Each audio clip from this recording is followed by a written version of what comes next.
Hey y'all, it's Casey. So today I'm going to introduce you to 1863. This is the name of the quilt.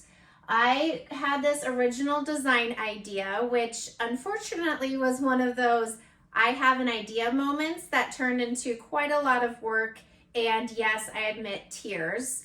I almost threw it away several times with all the various roadblocks and hurdles I experienced, but I persevered, and here she is. So 1863 refers to the first written reference of a log cabin quilt block, which is what this is. It is one giant log cabin block.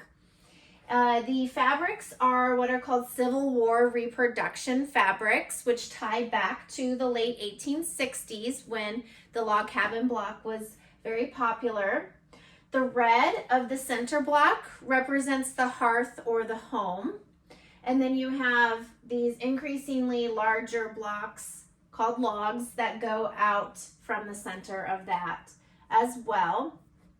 Instead of taking just one fabric and piecing it traditionally, I decided to take lots of different fabrics and cut them up into tiny pieces, glue-based it on top, and then sew over and over again with kind of improvised straight-ish lines.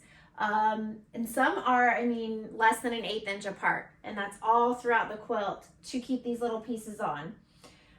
So in addition to being a very big headache for myself, it did create this neat texture on the quilts as well. And so when you get further back, you can see the bigger colors, and then when you get closer up, you can see all the individual fabrics that make up each kind of color section.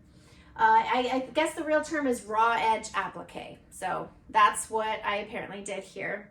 Overall, I would not do that again.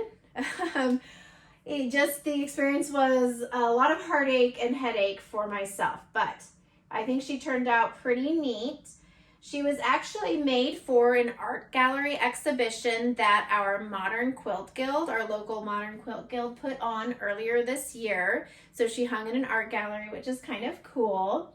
And she also hung in the Nebraska State Fair earlier this month and won a first place ribbon for an adaptation category for doing a kind of traditional quilt element in a non-traditional way.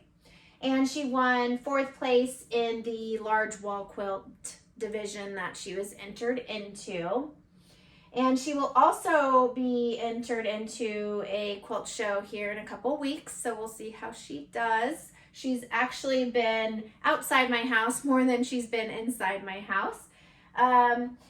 And the back is also another Civil War reproduction, and you can kind of see the quilting lines on there. And I finished it with facing strips. So instead of binding it where you have a strip of fabric that shows on both sides, I did facing strips and hand sewed them to the back.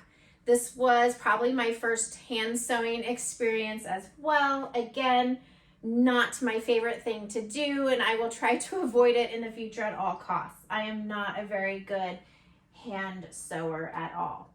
But here she is in all her glory, 1863.